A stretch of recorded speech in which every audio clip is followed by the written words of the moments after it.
In my restless dreams, I see that town. Silent Hill. All right, Jason. All right, Kevin. I feel like, you know what? I feel like we've been talking about Silent Hill for the entire last month now.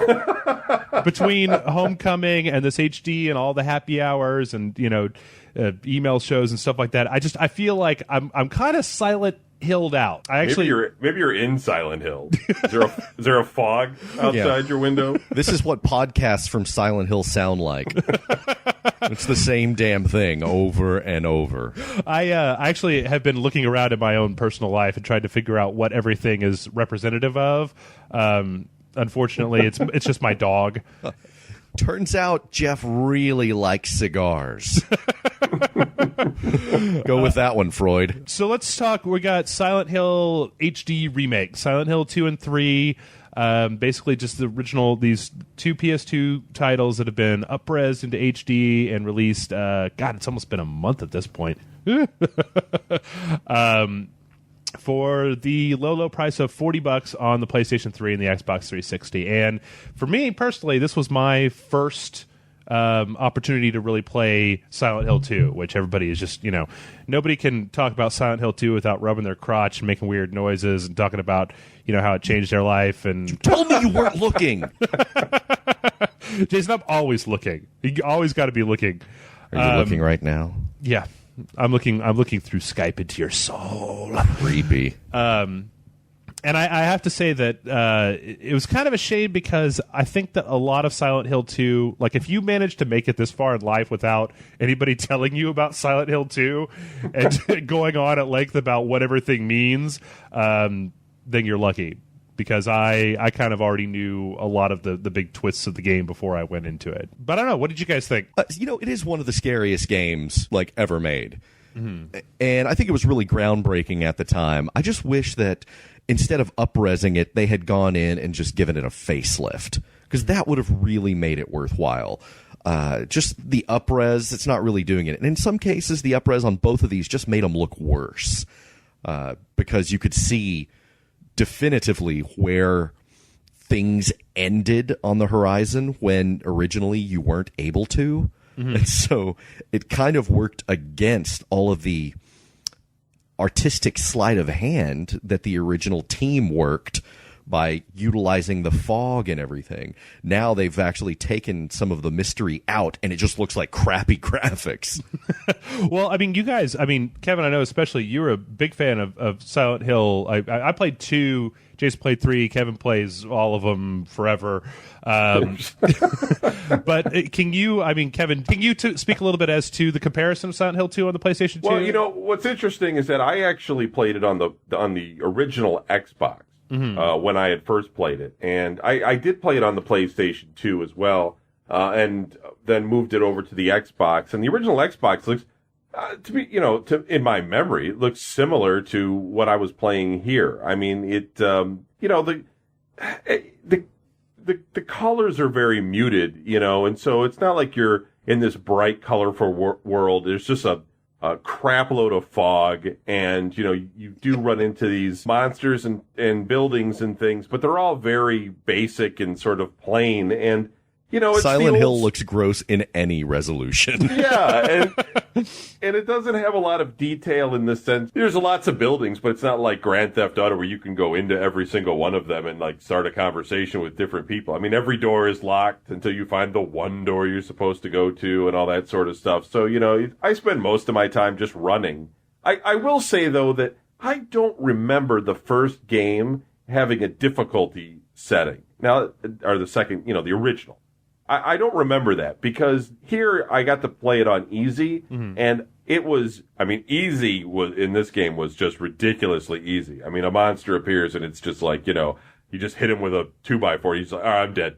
He just falls on the ground. And you can kick him one time just to make sure he's dead, and that's it. Where the original game was actually and it probably is here too if you play it on a higher difficulty level. It was a bigger challenge to get through it, and so. It's the easy setting. I'll just lie here a while. Go on. No. Yeah, It's nice meeting I'd you. already played it. I just felt like I would just cut through it quicker this way, by just putting it on easy and just, arm barring all the monsters that keep appearing all the time and just kind of keep running through the streets to get where I'm going. Was it just easy mode in Silent Hill 2 that give you the lawnmower from Dead Alive? You can just run through the streets. Okay, well, I played it on normal, and it was the first time that I hadn't played the game before, and I found it to be relatively easy. Just maybe it's the fact that our standards for what's difficult in a video game become higher these days. But I mean, it was kind of like when you initially encountered one of these gruesome horrors, there was a little bit of a learning curve as you figured out what the hell was going on with them, and then once you kind of got that figured out, once you knew how to hit those stupid straitjacket assholes in the head with a lead pipe, then it wasn't really a big deal anymore. Or, shoot. I was actually really surprised about the amount of ammo and health items and stuff they gave you. I think I finished the game with tons of med packs just sitting in my inventory, completely unused through the entire game. Yeah, it's like they're prepping you for another game that you're going to play at some point. Here's Something extra stuff that you're going to need for the World War II game that you're going to play later. Or something. Well, something we skipped over is the story. Oh, yes. Silent Hill 2. Jason, take it away. Tell us the story of Silent Hill 2. I haven't played it in a long time. Kevin, take it away. Well, I mean, without giving too much of it away, it's like this guy's girlfriend leaves him a letter, and she says that she'll meet him at their old place in Silent Hill, and he kind of goes there to find her. But the whole thing almost seems a little bit weird and sort of dreamlike in a lot of ways, because of the way he has these conversations. Like, he meets this woman in a graveyard. It's weird. And she's like, "Where are you going?" And he's like, "Well, I'm going to Silent Hill." And she's like, "Well, I hear that it's bad there and you might die." And he's like, "That's fine. I'm just going to go there anyway." And you're just like, what's wrong with this guy? It's like, there's really bizarre, and that brings me to another thing. We talked about this on one of the shows before, but they changed the voice acting around, and I honestly don't know why, because I don't think that the improved voice acting or whatever it is was substantially better or anything. I'm confused. Do you know why, Jeff, that is there like that? Well, the one thing to just make clear is that you can, in Silent Hill 2, now I'm not sure if they did the same thing in 3, but in Silent Hill 2, you can set it back to original voices. And I've watched some of the videos online that do comparisons between the two, and the main thing, I think that the main character, James, his dialogue, I think it sounds better with the new stuff. The, what's her name? The woman that you meet at the pier or whatever, Maria, she's a little bit throatier. She sounds a little bit more like, like she's been smoking for years. But the big one that everybody has a problem with is Eddie. And Eddie sounds a lot more like a Southern California surfer now, whereas when I listened to his dialogue from the old game, he sounded like a complete and total fucking psychopath, which I probably would have preferred that. I don't know, maybe they should have given you a menu, like a debug menu when you start the game where you can just turn on, like, all right, I want James in Espanol, and I want Maria's original voice, and I want... Yeah, you can just push left or right on the D-pad, just switch it while they're talking like the radio station from GTA. Yeah. Just, like, find one you like. I take issue with a fundamental plot point in Silent Hill 2. What's that? In that when James gets that letter from his dead wife, and it says, "Hey, I'm in Silent Hill.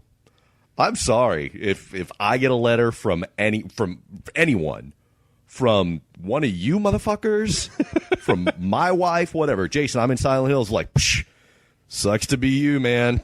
And I'm going on about my business because you are gone. You are dead to me. I'm sorry. It's been good. The thing that didn't make a whole lot of sense about it is that it's like in the letter she refers to like their special place in Silent Hill, and there's all these allusions to like, hey, this great time that we spent in Silent Hill when we went and we stayed in this hotel and it was awesome. And then you get there and the place is a fucking foggy shithole full of monsters. Yeah. And it's like that romance we had over the cursed lake. Yeah. Well, but James never like he doesn't ever seem to remark on like, damn, this place has gone downhill. Yeah, right, exactly. You know, he has this weird attitude about the whole thing, like he's just sort of expecting it. yeah, he takes everything in stride in this game. Like he never seems really super freaked out by the crazy nurses. Yeah. This girl must have been something special. Like, she must have been able to suck a golf ball through a garden hose for him to go put up with all this shit. I will say, though, that I never encountered a Pyramid Head in Silent Hill 2. And the place in the game where you first encounter Pyramid Head, I was like, dude, what are you doing? Stop. Go point that pyramid somewhere else. What are you doing? Get out of here. Like, I shoot my gun at it. Nothing happened. But I liked it because I started thinking as I was playing the game how you could really frame all of Silent Hill 2 as just this giant misunderstanding between Pyramid Head and James. Like, it was supposed to be a buddy comedy, but James busts in and he's so paranoid he starts shooting at this guy, and through the whole game Pyramid Head's just like, hey, wait up, no, I just want to give you a hug. I wanted to help you get out of Silent Hill. Yeah, it was a buddy comedy. It was like, I'm picturing James and Pyramid Head driving through the Las Vegas desert in a convertible, like Fear and Loathing in Silent Hill. Yeah, the game has an interesting sort of vibe to it, other than some of the other Silent Hills. I always thought that the second one had a better feeling of isolation and loneliness of the main character as he's wandering around. And, he runs into people like Maria, but you're never quite sure if she's real or if she's a ghost or, what she is. She seems real enough, but everybody has weird dialogue, that you do run into. And so it's one of those things like, is she in on it? Is she not in on it? Et cetera. And, it makes the main character seem a little bit more, I don't know. It makes the game a little bit more interesting than it does some of these later ones, like that last one we just played that I can't remember the name, where, Downpour, where the guy's just kind of an asshole and he just runs into people. It doesn't have that same sort of feeling to it. And it's sort of more of a classic approach to it, I don't know. I just like the mood of the game a little bit more. Well, it definitely it spent more time. Like the game seemed to have more of an emphasis on the story than it really did on. I think I was bitching about before about the combat, but it seemed like the combat was only there as kind of like it was only there because this is a video game and you have to hit something with a wrench in a video game. But that the main focus is really figuring out what's going on and unraveling this mystery and interacting with the jerk-offs who live in Silent Hill. I mean, I do have to say every single character down to the creepy little girl were far more interesting than anything that happened in Silent Hill Downpour from the start to the finish. What? You didn't like shanking the fat guy in the shower in Downpour? Because that was awesome. Okay.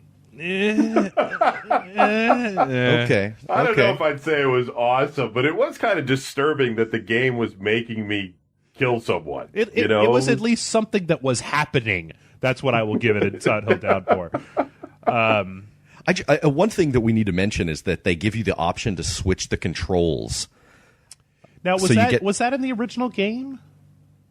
No. Because there's the tank controls. It starts out with the classic tank controls, but then there's also 2D controls where you can essentially just press left, run left. You don't have to turn your character. Which makes it so much more pleasant, because that's why I've shied away from the Silent Hill games for so long. It's like I would play them and then I would be pissed off the whole time I was playing it because it was such a great game marred by this horrible control scheme. Mm-hmm. Something like having your entertainment that you're trying to enjoy put a frown on your face. Yeah, it's like I wanted so hard to like it. It's like I got a copy of my favorite book or something that sounds the plot sounds really, really cool, and I'm all excited. It's from my favorite author, and it's written in Latin. All right, so let's see. Before we move on to Silent Hill 3, it is also worth noting that there is essentially a bonus chapter to Silent Hill 2 that's included in this as well, called Born from a Wish, that is basically just like it was included with one of the previous collections had it in there. It's about a 2-hour thing. It adds to the story, but it's not it's not going to blow your mind away. Is that the one where you play as Maria? Yeah. Okay. Yeah. Which I tell you, of all of Silent Hill 2, that section, that little 2-hour bit with her, jump scared me harder than the entire Silent Hill 2. Well, because I played through Silent Hill 2 and I was so used to the radio and the static, and she doesn't carry a radio around. So you turn a corner and suddenly there's a fucking hideous monstrosity trying to chew your brains out. You're like, what? No, there was no radio. Oh, right. Yeah, the radio's disturbing, man. You know, you start to hear it in your sleep. I better get up and kill the monster. I think it would be different if we were living like 30 years ago when radios were a little bit more prevalent. But it's like, right. What is that thing? Why is it making all that noise? I mean, in our That's happy like hour, the biggest iPod ever. Yeah, in our happy hour when he picked it up, Jason, you and I literally thought it was a cell phone. Like, yeah. What is he doing with that cell phone? All right, well, Jason, let's talk a little bit about Silent Hill 3. Okay, so Silent Hill 3 is really the true follow-up to the story that started in Part 1. Mm-hmm. So Part 2 is still very much about Silent Hill. They Hill. had in the movie. What's that? All that cult shit that they had in the Silent Hill movie, right? Yeah, in fact, Silent Hill 3 is really much closer, or the movie is much closer to Silent Hill 3, I think, than anything else, even though it's still just kind of a mishmash of a bunch of the Silent Hill games. But spoiler for Silent Hill 1. Okay, I think we could spoil Silent Hill 1. I think we're allowed to do that. That's what I thought. Harry Mason, the character from the first one, at the end, this girl is supposed to be like he ends up like killing someone who's about to give birth to an evil god or something like that, and he ends up being given this baby girl. And that's at the end of Silent Hill 1. So Silent Hill 3 is this girl, Heather, and she's all grown up. She's like 16 or 17 or something like that. Oh, that character, she's actually the character from Silent Hill 1. She's the baby. She's the baby, yes. Oh, okay. And she's like the child of prophecy, which you find out pretty early on. You start realizing that she's just screwed from day one, basically.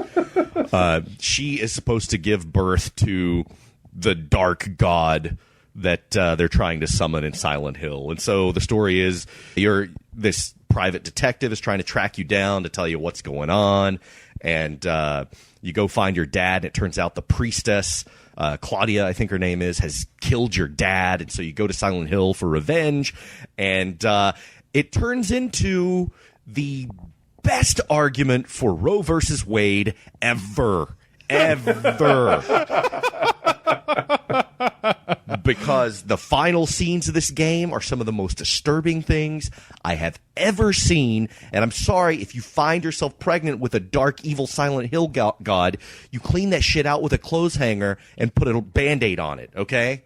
Oh, Jason. All right. It's some freaky shit, Jeff. Okay. And I was like, you made it sound really exciting, though. Most of the time, you're kind of just going into the John, trying to figure out how to flush the toilet to find the key.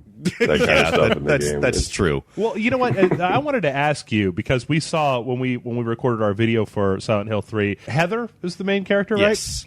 Yeah, well, she's like reincarnated. She's got a couple of names, but Heather, sure. Okay. Heather seemed far more prone to telling you, the player, to fuck off when you wanted her to do something. You wanted her to reach underneath something, and she's just like, yeah, I'd have to move all these boxes, so what you gonna do about that, player? Typical teenage apathy. She's like, dude, I am pregnant with evil, so I can't move these boxes right now, okay? So, I mean, that keeps up throughout the entire game? Like, you run into puzzles where you should just be able to pick that shit up, but you've got to instead find a forklift to lift up the door and, Yeah, I mean, it's... yeah, there's a lot of stuff like that where it's like, well, why can't I just climb over that and grab it? That kind of thing. So, yeah, I mean, a lot of the puzzles are, like any video game, kind of arbitrary. And like any Silent Hill game, the combat is clumsy.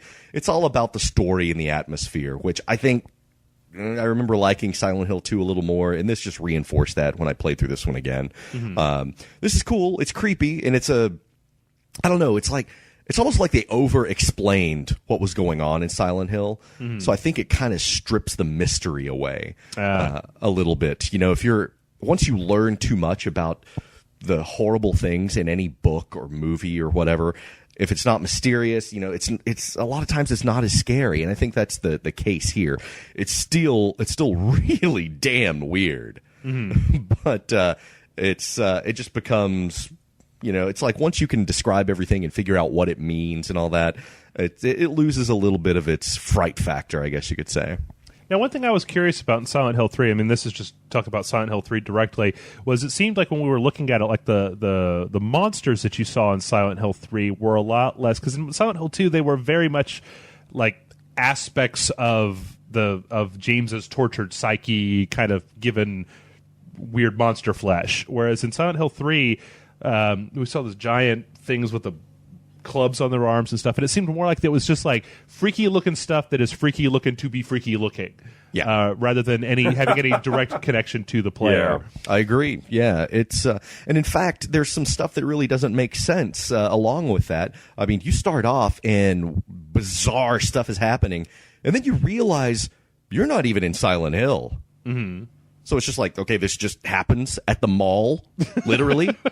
Well, you know, when you have a dark demon spawn in your womb, who can say what's normal and what's not normal? I guess. Maybe you've got a craving for human blood on Thursday, but you know. Yeah, that's worse than like morning sickness.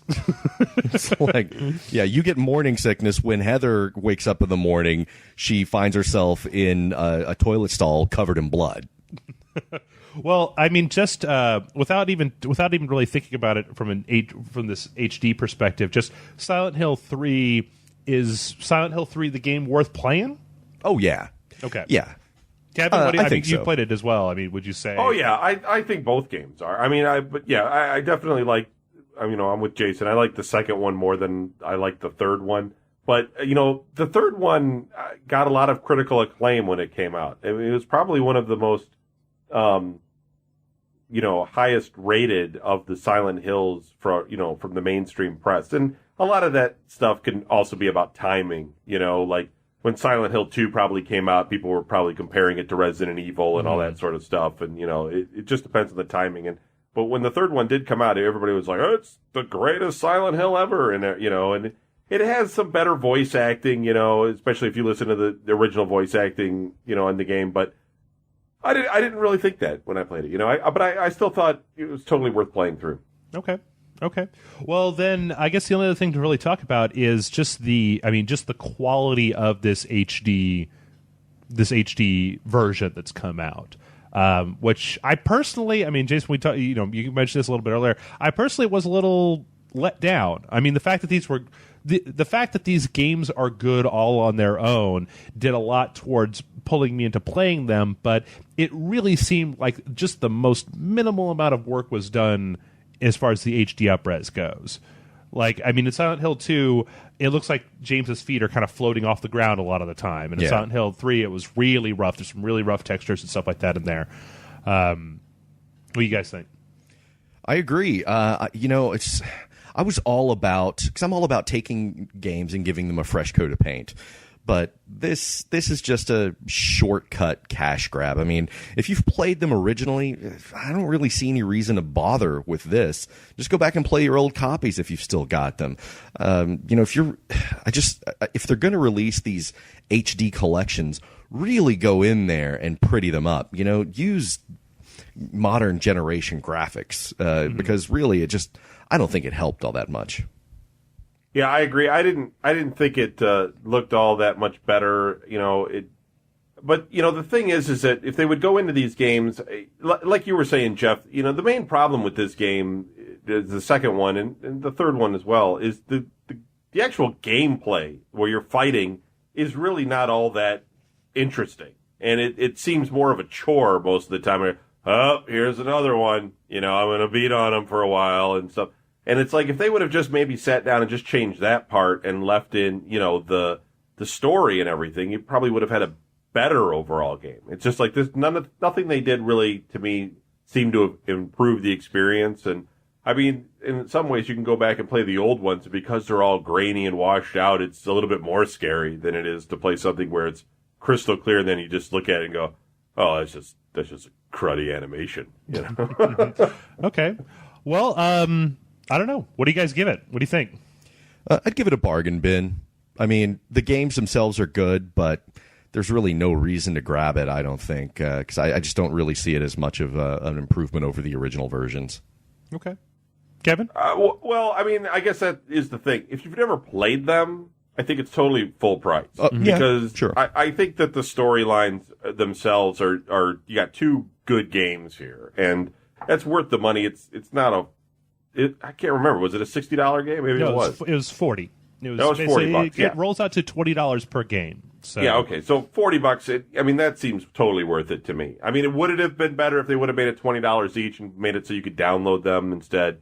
Yes, probably. But at the same time, I think there's a lot of value here if you've never played it. But if you have played it before, I wouldn't bother getting it. You know, there's nothing here for you. Okay. Yeah, I guess I kind of sit between you guys. I think I'm going to give it like a high bargain bin, essentially. Just, I think that if it was, I mean, I think that $20 a piece for these games is probably a little much to pay.